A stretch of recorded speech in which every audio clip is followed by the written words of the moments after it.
Dan untuk mengetahui informasi terbaru dari lokasi kebakaran depo Pertamina, kita bergabung dengan koresponden CNN Indonesia ada Roni Satria di TKP dan juga produser lapangan CNN Indonesia ada Monica Honado di posko pengungsian.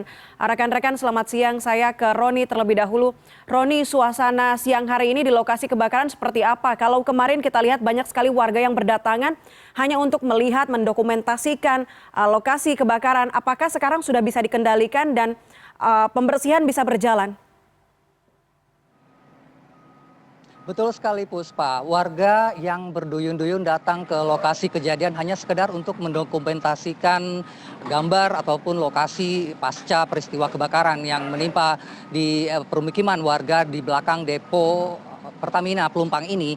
Dan kalau kita lihat hari ini sudah bisa dikendalikan sedemikian rupa dengan cara menghalau mereka di titik yang bisa dikatakan relatif cukup jauh dari tempat saya berdiri sekarang ini, yaitu sekitar kurang lebih 50 meter dan diberi garis polisi.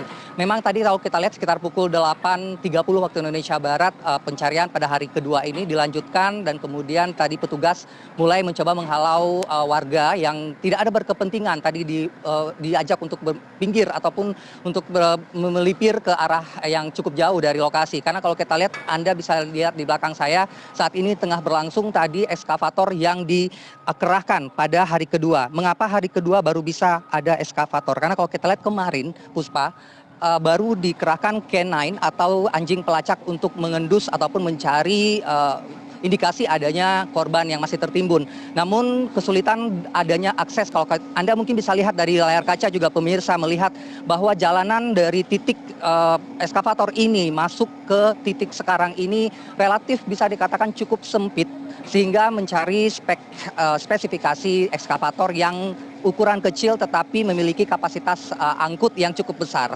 Ini yang menjadi kendala kenapa tidak di hari pertama langsung ada ekskavator. Dan kemudian pada hari kedua ini setelah dilakukan masih dimulai tadi sekitar 8.30 baru bisa menyisir alur-alur ataupun jalur yang menuju ke titik tempat saya berdiri sekarang ini, sehingga masih bisa untuk dibersihkan ataupun diangkat puing-puing yang indikasinya tempat kalau Anda lihat di ekskavator ini berdiri sekarang ini masih terindikasi bahwa atau disinyalir ada korban yang tertimbun di sini. Karena kalau kita lihat dari jumlah korban yang dikatakan masih hilang kurang lebih ada sekitar belasan atau angka 12, namun angka ini fluktuatif karena memang tidak semua diindikasikan hilang di sini, tetapi mungkin masih ada yang berada di pengungsian dan lain sebagainya, sehingga kepastian datanya kita masih akan tunggu dari pihak terkait pada sore hari nanti.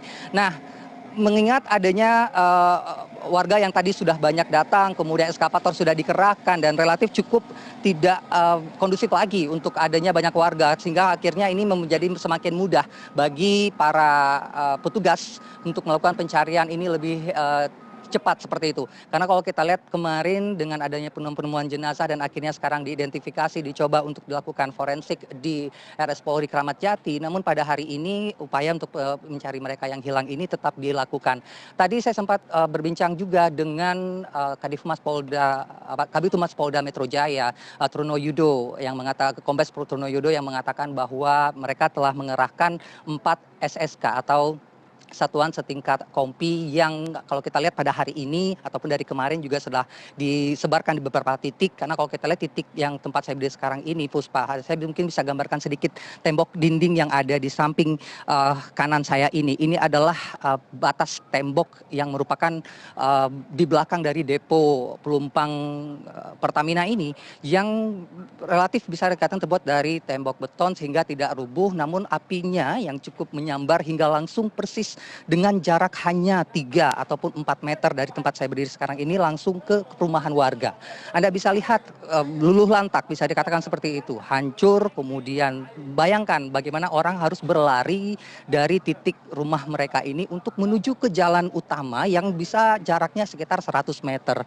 Tentunya hal-hal ini yang bisa menyebabkan tadinya adanya korban meninggal dunia, kemudian ada juga yang luka berat yang sekarang saat ini masih dirawat di RSPP sekitar 49 orang. orang dengan kondisi yang kepanikan dan lain sebagainya. Anda bisa bayangkan dengan jarak yang lokasi yang cukup jauh untuk menuju titik sana, kemudian lokasi yang sangat sempit seperti ini, orang dalam kondisi yang tidak tenang seperti itu harus menyelamatkan diri. Tetapi memang kalau kita pasca dari kebakaran ini, apa yang harus kita lihat bahwa bagaimana mereka ini tadi saya sempat juga berbincang dengan warga yang masih berupaya untuk mencari ataupun mengais puing-puing rumah mereka. Sebab tadi Anda juga mengatakan bahwa warga banyak yang datang, tidak hanya untuk mendokumentasikan, tetapi juga mencoba mencari barang-barang yang berharga yang mungkin bukan milik mereka. Sehingga ini juga perlu adanya pengamanan dari pihak kepolisian. Bagaimana tentunya kalau kita masih mungkin menemukan let's say dokumentasi dokumen-dokumen penting dari keluarga yang mungkin masih tertinggal dan masih bisa diselamatkan, mungkin tidak diganggu oleh warga yang tidak berkepentingan tersebut untuk datang ke sini. Sehingga saya juga imbau kepada masyarakat untuk saling menjaga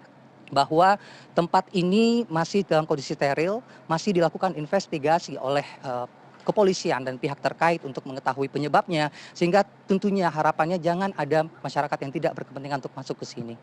Puspa. Baik, Roni, selanjutnya saya bergeser dari lokasi kebakaran menuju lokasi pengungsian. Ada Monika di sana. Monika, selamat siang. Monika, kalau kemarin beberapa korban dari kebakaran depo Pertamina mengeluhkan muntah-muntah, mual-mual, apa hari ini yang mereka keluhkan? Apa yang jadi kebutuhan dari para pengungsi juga khususnya untuk hari ini? Ya, selamat siang Puspa.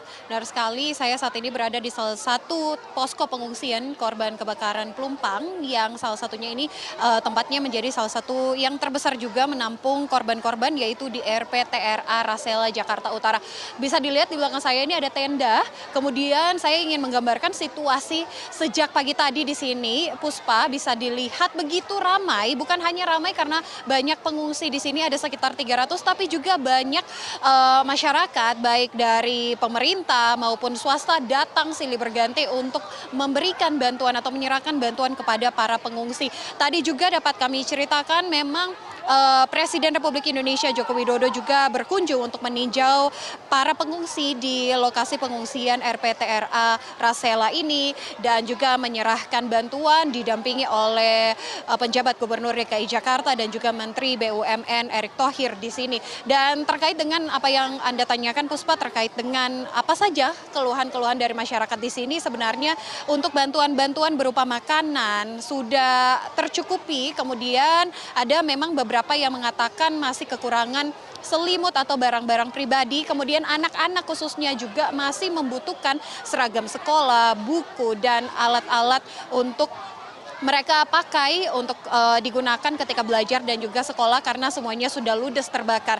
Sementara itu juga kemarin memang sempat dikeluhkan oleh masyarakat terkait dengan kurangnya fasilitas toilet sehingga mereka harus mengantri.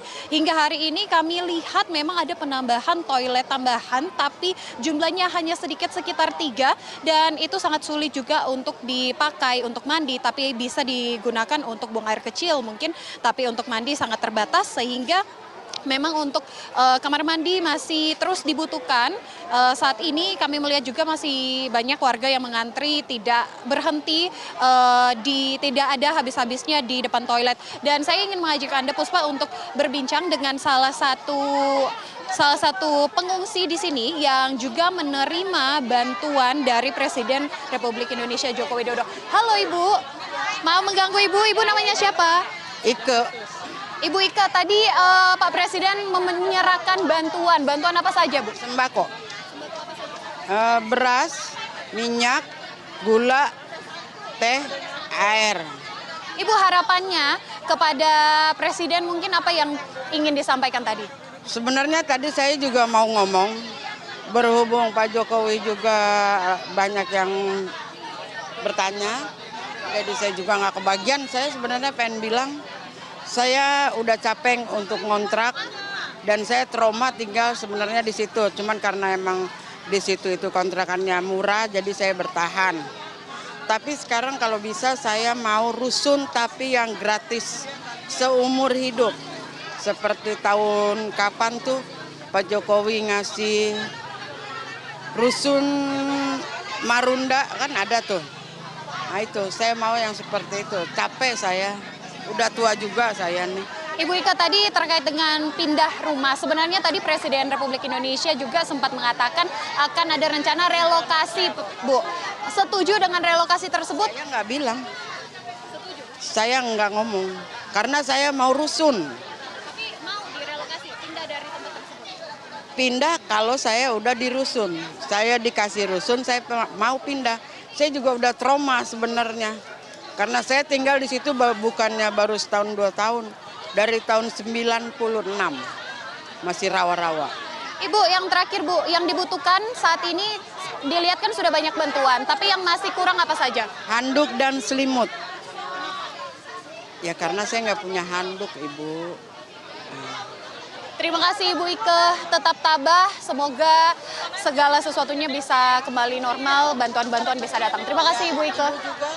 Jangan lupa bantu saya dalam doa biar Pak Jokowi bisa mengabulkan permintaan saya.